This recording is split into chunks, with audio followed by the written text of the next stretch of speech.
Alright, so this is Charlie's go home video. This is actually the second time I'm recording this because my camera got overheated while I was recording, so here we are. He's a little tired, so he's not as peppy as he was in the first video, but is what it is. I'm going to go over the basic obedience pretty quickly because it is important and you need to get good at it to work with him, but some of the other stuff afterwards is going to be more important specifically to handle the specific issues he had when he got here. Doing the basic obedience too and making him do it for this dog specifically generates a lot of respect from him, which inherently is going to help you specifically the way I practice it. So we're going to start with the basics. We're going to go with the place command. The command is built a couple of ways. So a command is built with first the beginning. You ask for the action from the dog. You have the ending. You tell the dog that he is done with the thing you asked for.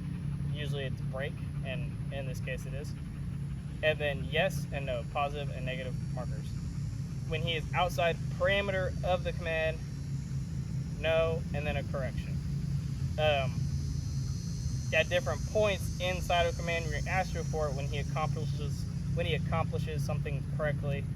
Yes, and good boy, and he gets treats. All right. So we're gonna ask for the command. Place. No. Right. He's a little lazy already. So specifically for a command that he has to do for a long time. Give me 1 second. Let me just fix this camera a little bit. For a command that he has to do for a long time. Sorry. Give me 1 second. I just have to double check this. I don't ask for a stay or a wait, right? Or at least I don't want you to do that while you're drilling this. You're gonna ask for the command, and the command is a command. The place bed specifically, it's implied when you're on here, you cannot get off until like this. So what you look for when you first do it, you're gonna start here on the end of the leash. He's gonna get fidgety or bored eventually, and he's gonna go, oh, run around the house is more fun than being on the bed. You're gonna go no, and you're gonna pop him on the prong, and you're gonna put him back. Right? And that's all you have to do. Occasionally, you can give a good boy and give him some treats. He's not interested because it's hot as bejesus out here. Okay? And the release command specifically for him and for any dog you're training, but specifically for him, is like one of the more important features. And sometimes he watches body language or gets bored or loses focus, and he'll step off of the bed or just step out of the command. Because I feel like whoever worked with him before didn't have a release command. And you get that. You get this fuzziness on when a command ends a lot. Right? Break. Right? That is the ending to a command. He understands what that means. He understands what I said. Oh, look, there's a dog there. Let's see if he reacts to it. If he does, this is a good example of what to do when he wants to react on a dog. He shouldn't. He's very interested, though. I don't know why this dog specifically he's like super interested in, but he is. So we're gonna wait and see. I'm not even gonna say anything to him. This is impromptu, not officially supposed to be part of the video, but what happens is I'm not going to use a command to contain him. He knows the rules on the leash. Like, he's on the leash. He knows he's on the leash. He's not supposed to be further than 6 feet from me and generally on my left, right? I would like attention, and he knows he's not supposed to totally be ignoring me because he's supposed to be aware enough to know if I'm moving or not, right? And he's supposed to know if he feels pressure on that collar at all, he's supposed to move with me. And I don't know what this is doing. Right? So, break. Okay. He's kind of over it.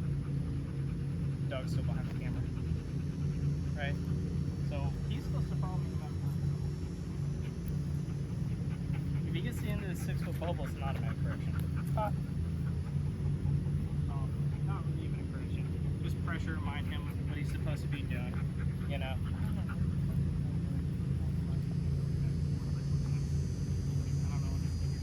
Anyway. Thank you. In all reality, I'm not going to use a command to contain his reactivity or his behavior. He can pin on the dog, he can leave the dog, that's fine for the most part. I know a certain amount of pinning, he will react after long enough, so when I turn right,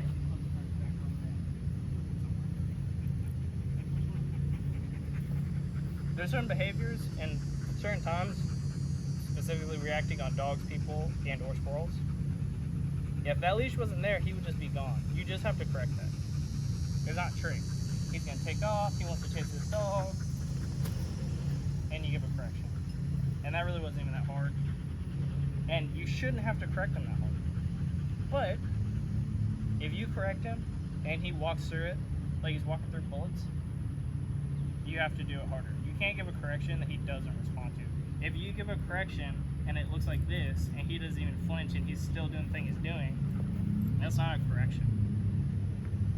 A correction is something that alters his behavior. And I don't have to correct him that hard because I know he's not going to chase that dog. Place. There you go, Luke Mom. I don't know what that guy was doing. He's just like back and forth on his camera. Wait. Right. Sometimes I will say wait. We'll talk about that later on like when to say it, when not to say it. You shouldn't use it all the time. It should be just to kind of emphasize if your dog's kind of zoning out on the stay.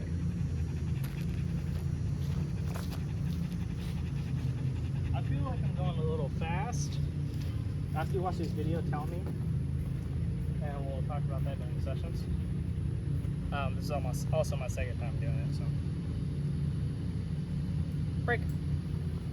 So he should be staying with me. It should look like this. And what you do is you have to set a tone right when you go in the walk. You walk out the front door, a couple feet, you stop completely, he's gonna keep going, he gets the end of the leash, it's an automatic correction, right? And then you're gonna take one step forward, and if he decides he wants to walk onto the end of the leash again, it's another correction. And you're gonna do that until he's here-ish. Like this is not a required area to be, but I know him specifically, and when he does not have the intent to pull you or go somewhere that you're not, he is actually a little bit of a slower walker, and he will walk generally like this, or maybe a little like this, but he will not be in front of you like that, right? So that's how you kind of know where he's at in his head. If he gets a little in front of you, because he's a little excited, but he's not pulling, he's still technically in parameters, that's fine. Now what you can do is you can do two things. You can either stop completely, let him get the end of the leash and remind him like, oh, I'm not paying attention enough, or change direction. So right, 180 turn, I'm gonna leave, I'm not waiting for the dog. Right. I turn, and he's either with me or he's not. And if I feel him that he's not with me, it's an automatic correction. Because he has to follow the center of the bubble. And when this seems kind of hard, but when you practice like this, you generate a lot of respect from the dog, and a lot of other little things that he feels like he can get away with, he's not going to. Right? Place. Bruh. Thank you.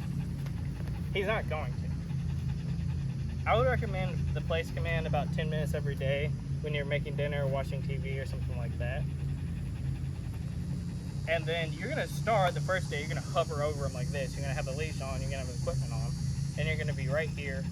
He steps off, correction, you put him back on. And let him get used to this. And then you're gonna be here. And then eventually you're gonna have a lot of confidence and you're gonna be able to do this. Right? And you know he's not gonna do it. Because also, when you practice this way, when you start saying no, he will automatically start putting himself back on the bed and fixing the command. That's what happens when you practice like this. He'll automatically fix himself. The sit and the down function almost exactly the same. Break.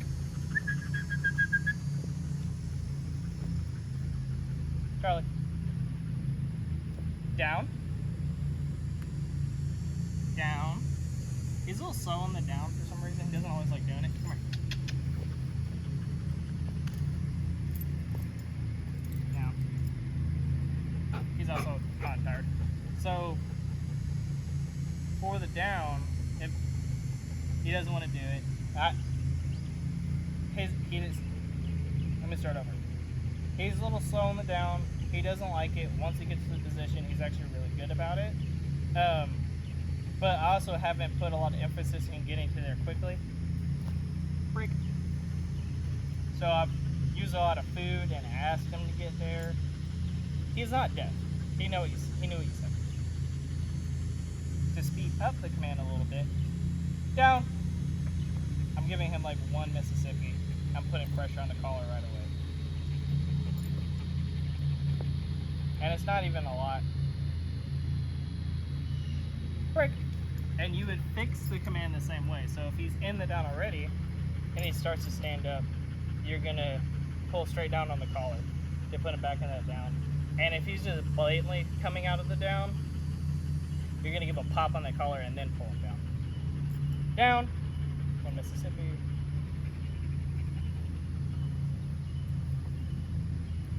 Right.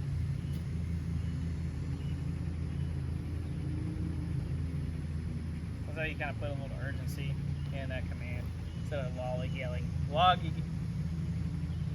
instead of moseying into it when he kind of feels like it. Break, because he has a little bit of a bad habit with that with the down. He's very good on the sit. Charlie, sit. Right. See, he won't even take it. Good boy. If he comes out of the sit, the opposite of the down. You're going to pull up on the collar. Break. Break. Good boy. Good boy, Charlie. Good boy, buddy. Good boy, buddy. You're going to pull up on the collar. It shouldn't take that much force pulling up on the collar into the sit. Break.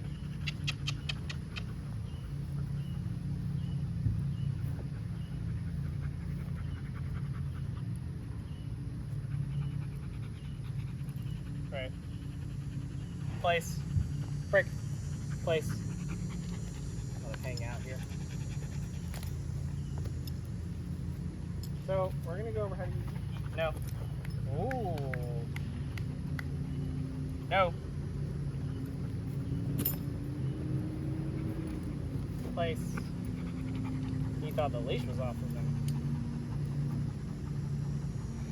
This is what I mean when he's a dog that will try to get away what he can get away with. And that's why when you work with him the first 2 weeks, you're going to have the tools on the whole time. Because you don't want him learning the difference of, oh, I don't have any tools on at all, or oh, I have tools. So now I'll listen just because the tools are on. Break. Also, when I release a dog, if he's in the place command, I'm going to stop him from right here. Or sorry, I'm going to release him from the command. I'm going to walk all the way back up to the place bed. I don't ever call a dog from all the way over here from place.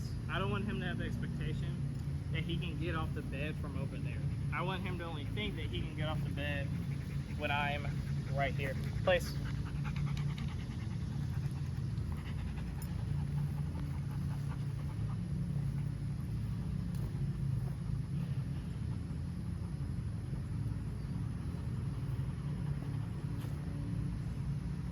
When you do a lot of obedience with him and make his life really structured, he's actually really good and hasn't given me almost any issues.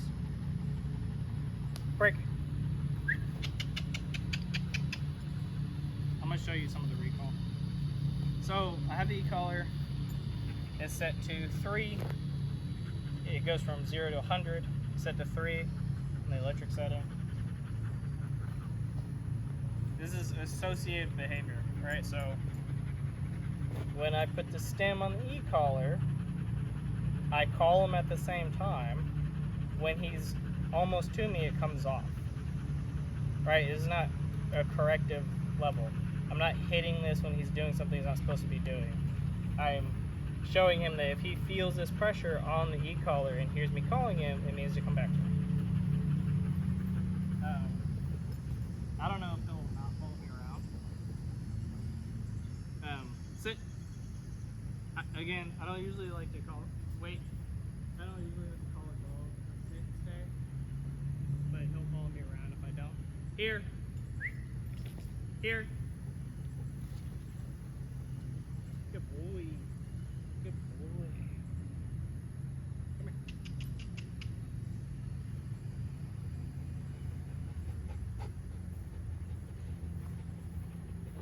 Charlie.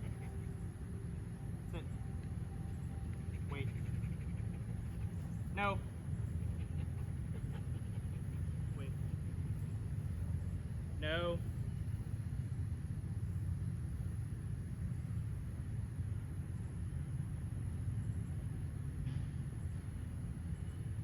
Charlie, here. Here. Yes, good boy. Alright, break.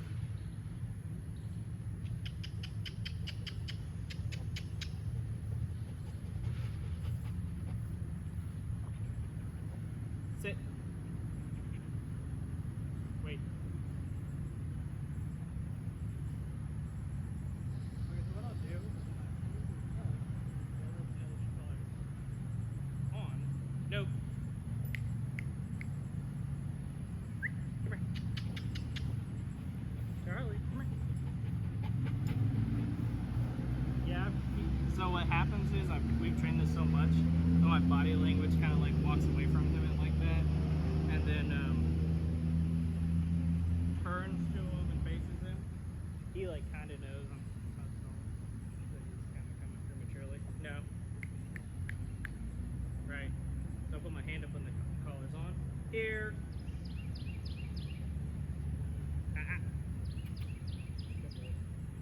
He also likes to veer when he gets to me. He'll veer off to that side. Come on. Right. But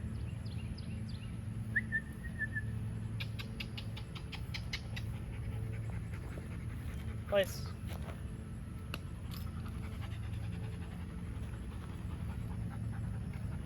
I won't call him from the place today because he's already kind of poppy about it.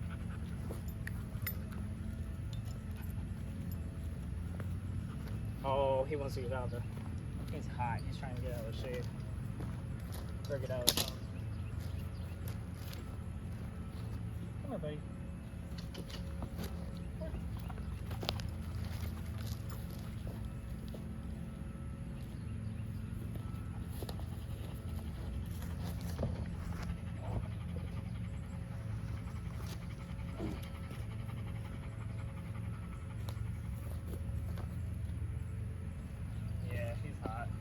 Second time I recorded this video. You get the gist of it though. Here, it's on for like usually about like 2.5 seconds. He's on your way to you. Right? The thing that makes this work though is because I've worked with him a lot and there's like little things he does like that veering off. I can give that little and he stops doing the thing because he kind of inherently respects what I have to say and he knows I'll stop him from doing it. When you're first doing this recall, what you're actually going to do is you're going to call him.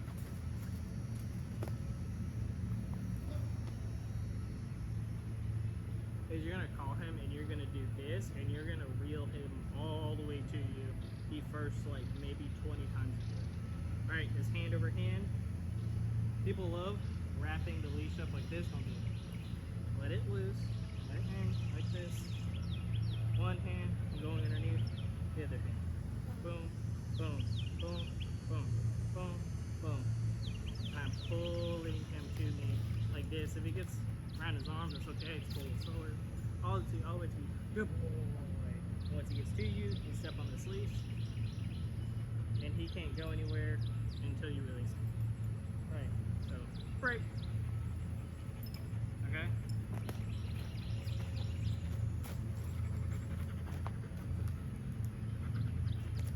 He's hot. I know, buddy. I'm sorry. I live in Texas, man. All right.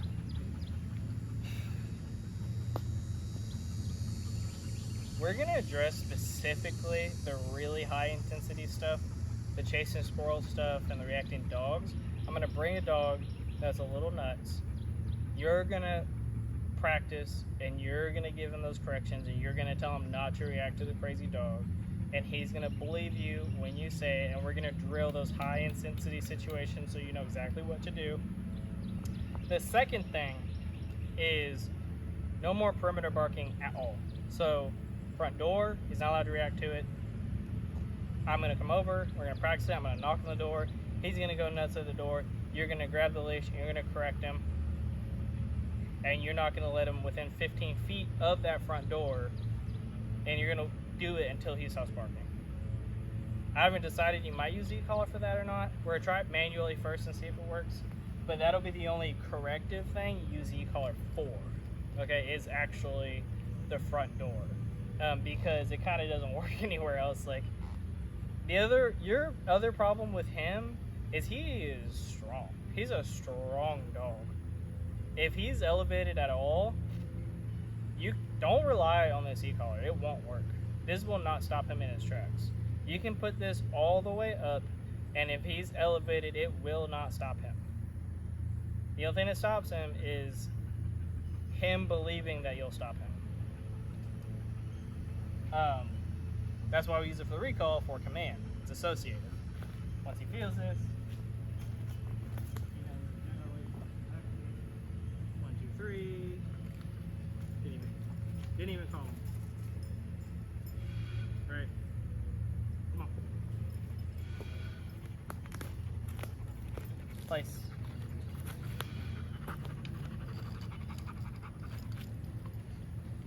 Also, have him sleep in the kennel at night. I feel like that's not reasonable to ask him to do, and it makes sense to do. Ask him to sleep in the kennel. What was another thing?